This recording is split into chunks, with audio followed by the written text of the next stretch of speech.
آپ ہیں حضرت محمد سرور ہر دو سرا، آپ ہیں حضرت محمد سرور ہر دو سرا، آپ ہیں عرب و عجم جن و بشر کے پیشوا، آپ پر لاکھوں درود اور آپ پر لاکھوں سلام۔ بسم اللہ الرحمن الرحیم۔ گزشتہ اشعار کے اندر ہم نے شعر کے بارے میں چند صفات پڑھی تھی کہ وہ شعر کتنا خونخوار اور کتنا وہ خوفناک ہے۔ نبی کریم صلی اللہ علیہ وسلم کا رعب و دبدبہ ایسے شعر سے بھی زیادہ ہے۔ آج کے اس شعر کے اندر بھی اسی طریقے سے اسی شعر کی چند خصوصیات بیان کی جا رہی ہیں۔ تو سب سے پہلے آپ شعر دیکھ لیں، ترجمہ کرتے ہیں، پھر آخر میں اس کی تشریح کرتے ہیں۔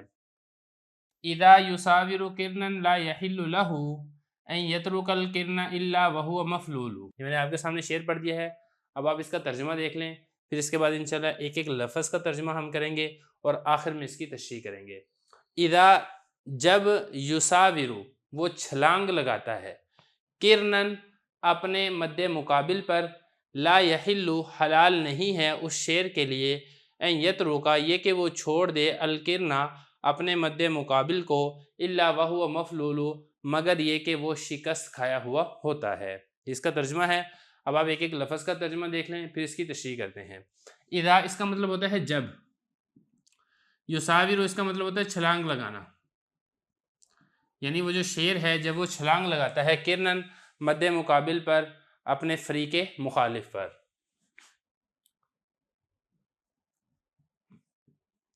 لا یحلو، یحلو یہ حلال سے ہے، مطلب یہ کہ حلال نہیں ہے، لہو اس کے لیے، کس کے لیے؟ اس شعر کے لیے، یعنی جب وہ شعر اپنے مد مقابل پر چھلانگ لگاتا ہے تو اس کے لیے حلال نہیں ہے، مگر یہ کہ وہ اپنے مد مقابل کو پچھاڑ دیتا ہے، یعنی اس کو صحیح سالم نہیں چھوڑتا ہے۔ حلال نہیں ہے، کیا چیز حلال نہیں ہے وہ آگے ذکر کیا جا رہا ہے۔ یہ ترکا یہ کہ ترک کر دے، ترک کرنا مطلب چھوڑنا، الکرنا یہ پہلے گزر چکا ہے، مد مقابل مخالف، الا مگر یا سوائے، وہوا اور وہ کون؟ وہ جو مد مخالف ہے، مفلول، مفلول کا مطلب کیا ہوتا ہے؟ شکست کھایا ہوا،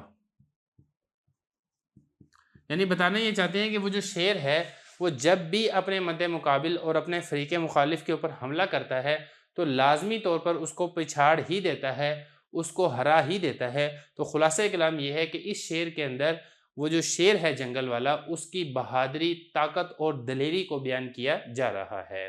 شعر نمبر 50 میں بھی اسی جنگل کے شعر کی چند خصوصیات کو بیان کیا جا رہا ہے۔ سب سے پہلے اب عبارت دیکھ لیں، ترجمہ کرتے ہیں، پھر آخر میں اس کی تشریح کرتے ہیں۔ منہ تظل سباع الجو ضامزة ولا تمشى بواديه الا راجیل۔ عبارت ہو گیا، اب اس کا ترجمہ دیکھ لیں۔ منہ اس شعر کی وجہ سے اس وادی کے دوسرے درندے ضامزہ خاموش ہو گئے ہیں اور نہیں چلتے ہیں اس کی وادی میں مگر پیدل۔ اس کا ترجمہ ہے، اب ایک ایک لفظ کا ترجمہ دیکھ لیں، پھر اس کی تشریح کرتے ہیں۔ منہ اس کا مطلب ہوتا ہے اس سے، یعنی وہ جو شعر ہے اس شعر کے خوف سے، اس کی ہیبت سے۔ تظل اس کا مطلب ہوتا ہے ہونا، ہو گئے ہیں، کیا ہو گئے ہیں؟ سبا یہ درندوں کو کہتے ہیں، درندے مراد اسے جنگل کے شعر بھی آپ لے سکتے ہیں، اور شعر کے علاوہ جو دیگر درندے ہیں وہ بھی اس سے مراد لیے جا سکتے ہیں۔ الجو، جب اس کا مطلب ہے، ویسے تو اس کو فضا کو کہا جاتا ہے جب، لیکن یہاں پر اس سے مراد ہے علاقہ، وادی، کھلی فضا، یعنی وہ جو علاقہ ہے اس علاقے جو دیگر درندے اور شعر ہیں وہ ہو گئے ہیں، کیا ہو گئے ہیں؟ وہ یہ ضامزہ ہو گئے ہیں۔ ضامزہ کا مطلب ہوتا ہے خاموش، خاموش ہو گئے ہیں۔ اور تمشا یہ یمشی کے معنی میں، اس کا مطلب ہوتا ہے چلنا۔ ولا تمشا اس کا مطلب ہوتا ہے نہیں چلتے ہیں۔ وادی یہ وہی وادی ہے، یعنی جس وادی کے اندر وہ ہیبت ناک شعر رہتا ہے اس شعر کی وادی میں، یہ جو ہی ضمیر ہے یہ مطلب ہے اس کی، یعنی وہ جو شعر ہے اس شعر کی وادی میں نہیں چلتے، لا تمشا نہیں چلتے، الا مگر، راجیل پیدل، یعنی وہ جو جنگل کا شعر ہے اس کے خوف کی وجہ سے، اس کے ہیبت کی وجہ سے پیدل ہی چلتے ہیں، سوار ہو کر چلنے کی کسی کے اندر ہمت نہیں ہے۔ تو بہرحال یہ چند الفاظ ہیں جن کا میں نے ترجمہ کر دیا ہے، اب چلتے ہیں اس کی تشریح کی طرف۔ دیکھیں جو اس کی تشریح ہے وہ بہت آسان ہے. وہ جو جنگل کا شیر ہے وہ اتنا ہیبت ناک اور خطرناک ہے کہ اس کے خوف کی وجہ سے اس کے علاقے کے اندر جو دوسرے شیر ہیں یا اسی طریقے سے دوسرے شکاری درندے ہیں ان کے اندر اتنی جرت نہیں ہے کہ وہ اس کے سامنے شکار کر سکیں. وہ بالکل خاموش رہتے ہیں کہ جب یہ جنگل کا بادشاہ شیر کہیں جائے گا تو پھر ہم اس کی غیر موجودگی کے اندر شکار کریں گے. اور اس کے علاقے کے اندر پیدل چلنے والے لوگ بھی اس کے خوف کی وجہ سے چلنے کی ہمت نہیں کر پاتے ہیں. گویا کہ انسان ہو یا حیوان ہو سب پر ہی اس شیر کی ہیبت اور خوف یہ طاری ہے. تو یہ شیر کا مطلب ہے. اس کے بعد ایک شیر اور ہے جس کے اندر بھی اسی جنگل کے شیر کی ہیبت ناکی اور خوفناکی کو بیان کیا جا رہا ہے. شیر نمبر 51 میں بھی اسی جنگل کے شیر کی ہیبت ناکی اور خوفناکی کو بیان کیا جا رہا ہے. عبارت دیکھ لیں. وَلَا يَزَالُ بِوَادِيهِ أَخُو ثِقَةٍ مُطَرَّحُ الْبَزِّ وَالدِّرْسَانِ مَعْقُولُ. عبارت ہو گئی ہے. اب اس کا ترجمہ دیکھ لیں. جس کو اپنی طاقت پر پورا بھروسہ ہو وہ شخص اس شیر کی وادی میں ہمیشہ کھایا ہوا اور زمین پر ہتھیار اور کپڑے پھٹا ہوا پڑا رہتا ہے. اس کا ترجمہ ایک ایک لفظ کا ترجمہ دیکھ لیں. پہلا لفظ ہے لا یزالو. اس کا مطلب ہوتا ہے ہمیشہ رہتا ہے.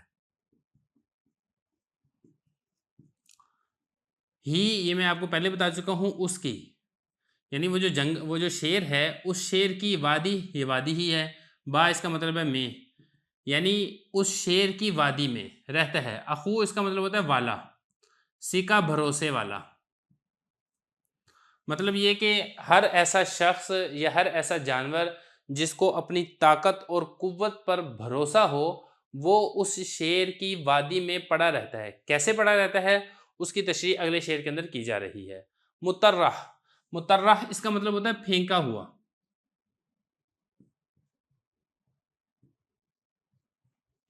اور اس کے بعد اگلا لفظ دیکھیں بز. یہ بزوز کی جمع ہے. اس کا مطلب ہوتا ہے ہتھیار، یعنی وہ اس حال میں پھینکا ہوا ہوتا ہے کہ اس کے جو ہتھیار ہیں وہ گرے پڑے ہوتے ہیں. اور اگلا لفظ ہے درسان. درسان اس کا مطلب ہوتا ہے بوسیدہ کپڑے. اس کے بوسیدہ کپڑے، پرانے کپڑے، یعنی اس کے جو کپڑے ہیں وہ پھٹے پرانے ہوتے ہیں. اور معقول اس کا مطلب ہوتا ہے کھایا ہوا. یہ تو ہو گیا اس کے لفظی ترجمہ. اب اس کی تھوڑی سی تشریح دیکھ لیں. مطلب اس شعر کا یہ ہے کہ وہ جو شیر ہے جنگل کا وہ ایسا بہادر اور ایسا دلیر ہے کہ وہ جب بھی شکار کرتا ہے تو ایسے بہادر اور طاقتور انسان کا شکار کرتا ہے جس کو اپنی طاقت پر پورا بھروسہ ہوتا ہے. ایسے بہادروں کو جب وہ شکار کرتا ہے اور کھا جاتا ہے تو ایسے جو بہادر ہیں ان کے کپڑے اور ان کے ہتھیار اس شیر کی وادی میں جگہ جگہ پڑے ہوئے نظر آتے ہیں. اور وہ جو بہادر شخص ہے اس کی حالت یہ ہوتی ہے کہ اس کو بھی وہ شیر کھا چکا ہوتا ہے. تو خلاصہ کلام یہ ہے کہ اس جنگل کے شیر جیسا بہادر، نڈر، دلیر اور جری کوئی شیر نہیں ہے. بالکل اسی طریقے سے نبی کریم صلی اللہ علیہ وسلم کی ذات مبارک بھی اس جنگل کے بہادر نڈر شیر سے بھی زیادہ خوفناک اور ہیبت ناک ہے.